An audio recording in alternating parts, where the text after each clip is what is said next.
Hello and welcome to my presentation at UNC Water and Health 2021.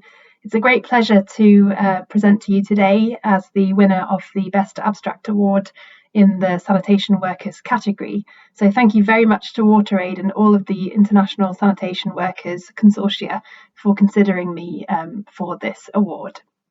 So today I'll be talking to you about the research I've been working on the last few years, and this talk today will focus on the work we've been doing in Bangladesh, and the title of the talk is Losing Out on Improved Sanitation Work, Challenges and Pathways Out of Manual Pit Emptying in Bangladesh. And this is a paper that I'm writing, Dr. Sally Kaywood, with my colleagues Melisha Farzana and KM Faisal Naeem, who worked with me in Bangladesh to conduct the research. And I'd just like to give a special thanks also to WaterAid Bangladesh, who hosted us for this research. So it's a great pleasure that I can talk to you today. And if you have any questions, please do reach out to me. I've put my contact details at the end of the form as well. So without further ado, let's get into the topic at hand. So as we know, sanitation work is receiving increasing attention globally and also different regional levels.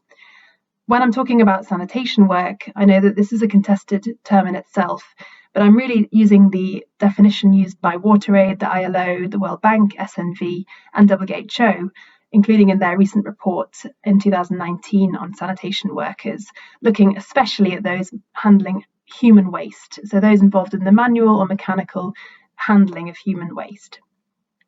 So manual emptying is prevalent, especially in South Asia, but also still globally. And today I'll be talking to you about the work I've been doing in Bangladesh. And I'd also like to highlight and recommend that you see Mariam Zakot's paper, which won the Best Paper Award, which also looks into emptiers in Bangladesh. So I'd highly recommend also watching Mariam's presentation. So today I'll be talking a bit through about the work I've been doing, and I've been working in Bangladesh, but also in India with colleagues to look at the lives and livelihoods of those involved in manual emptying. So often one of the worst, most hazardous forms of sanitation work that still exist. In the Bangladesh context, manual emptying, as well as across South Asia, is in some ways considered a form of caste-based slavery. And that's the definition used by the International Dalit Solidarity Network to refer to manual scavenging or manual emptying in particular. So by that, it means that certain minority groups or certain low caste or subcaste groups are often in conditions, very poor working conditions, where they are forced or coerced or have no other choice but to clean other people's human waste, often with their hands or with basic tools. In Bangladesh, a group of people self-define themselves as Harijan, which is also a contested term, but it means the children of God in the Gandhian sense. These are low-caste Hindu workers, often living in segregated colony areas. And crucially, these colonies, these housing colonies, were actually set up in many cases by British colonizers when the British colonized that area. And many people still live in these colonies today throughout Bangladesh in small towns and cities. And Harijans, as they self-define themselves, are the prominent group that are involved in manual pit emptying and manual sanitation work. However, we know that Bengali Muslims also do this work, so it's not to say that it is only done by this group. But this group in particular face a range of intersecting stigma associated with their identity in terms of where they live, who they are, and the jobs that they do. Crucially, as the previous work on this topic has found in Bangladesh, these particular groups also fear displacement from these traditional, even though they are more hazardous, these traditional jobs in manual pit emptying, and they fear that they will not access improved jobs through mechanization in fecal sludge management sector. And that's something that I really wanted to highlight in the talk today around what jobs can be accessed, what are these improvements taking place, what are the livelihood options for these particular groups of people, and the pathways out of some of the worst and most hazardous forms of manual emptying. So just to give you a very visual depiction here of what I'm talking about, this is a gentleman here in one place that we visited who is doing the manual emptying using a bucket, a rope, and his bicycle. And he would enter septic tanks manually to remove the sludge and dump that in the local area. So that's very much a manual practice. And you have the contrary to that, which is the mechanised trucks, or the vacuum trucks, which actually empty septic tanks through the suction pumps and then deposit at, in this case here, a co-composting plant or fecal sludge treatment plant. So two of the key areas that I wanted to focus on, and again, this is work not only in Bangladesh, but also India, and I'm very happy to talk more about that as well if anyone's interested. Please just drop me an email. But what I've been trying to look at in this project over the last 2 years, which is a GCRF funded project, is basically the questions outlined here, or the research gaps outlined here. Firstly, are minorities involved in hazardous manual emptying able to access improvements brought about by mechanisation or enter alternative livelihoods? If not, why not? Secondly, what are the potential pathways out of hazardous manual emptying, and how can NGOs, government agencies, and workers themselves support this process via policy, planning, and practice? So just to give a very quick overview of the fieldwork, which took place before COVID kicks off everywhere and obviously changed the lives and livelihoods of everyone involved in this kind of work, and globally as well. This was some fieldwork hosted by WaterAid Bangladesh in February to March 2020. It involved a range of secondary data analysis, key informant interviews in Dhaka, including with labour rights organisations, as well as WASH and Dalit rights organisations. And crucially, it involved a visit to 4 different small towns outlined here, and a combination of semi-structured interviews, focus groups with around 67 manual emptiers and their families, both male and female, and that was important to understand the community and family dynamics, and also the gender division of labour, as you'll not find many women at all involved in the manual emptying of septic tanks and pit latrines. They would be involved more in the toilet cleaning and road sweeping and drain cleaning, but there was some overlap as well. And also finally, some in-depth interviews, or IDIs, with community leaders. So just to go on to the first research gaps and the key points relating to that. Some of the key findings emerging from this really showed a deep trauma and worry among these minority groups who were involved in this kind of work. So not only relating to the ability to access improved jobs in sanitation, but jobs overall being a very big challenge in terms of high unemployment rates and competition. And one thing that was mentioned again and again has been mentioned in previous work too, is that there's a worry of other socioeconomic groups entering this sector, if you like, entering sanitation work in its improved form, or even into manual emptying. We saw some cases where other identity groups are entering into the manual form because it's actually a better income, even though it's dangerous and hazardous, than some other jobs like rickshaw driving, for example. So you actually do get a bit of a mixture of people entering into this manual aspect, as well as leaving it to try and access improved forms of work. But crucially, the Harijan emptiers often worried that they would not be able to access the improved work, which actually proved to be the case in many cases here. So they're not able to access these improved jobs or alternative livelihood options, largely due to stigma and discrimination based on who they are, their occupation, and where they live. And again, you can be easily discriminated against if you live in this particular colony areas. You might not be able to put that address down in job applications and so on. There were also cases of bribery and subcontracting, and this quote highlights that well here. One person saying, "The work is going to other communities, and on top of that, they're subcontracting those jobs to us with a fraction of the money they're receiving for the post." So what you'd find is that people in formal positions would actually informally subcontract to Harijan community members to do the dirtiest forms of work, such as cleaning up feces, but also sick and any other types of excrements as well. So this was quite a common occurrence.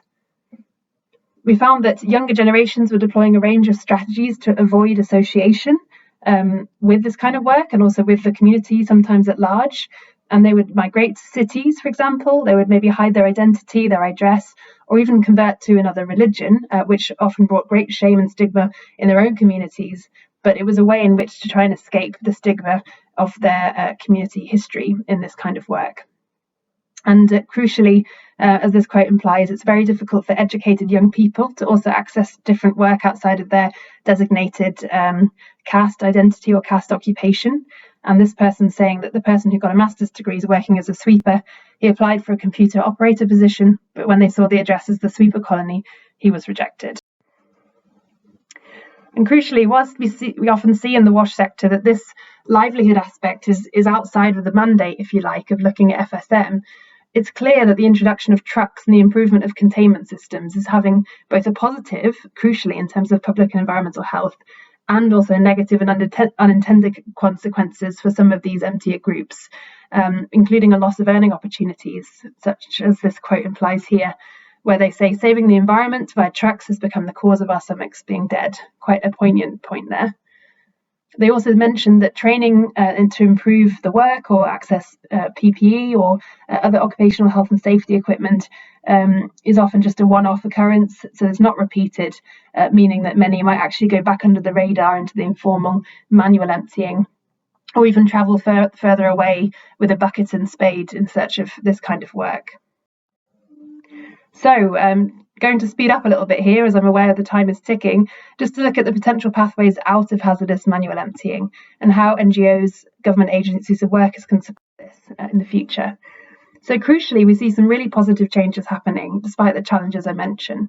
So the professionalisation of the work is going on in full force in Bangladesh, and this is through an improvement in working practices as well as healthcare insurance, and also lots of work from the FSM Alliance in terms of introducing new technologies and also safety equipment.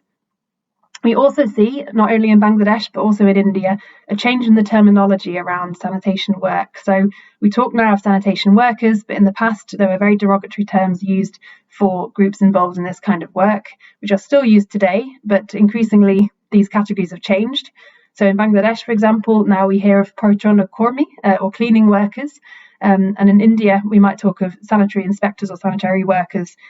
So it has changed over time, and that's something that adds a professionalisation to the work and to the workers themselves.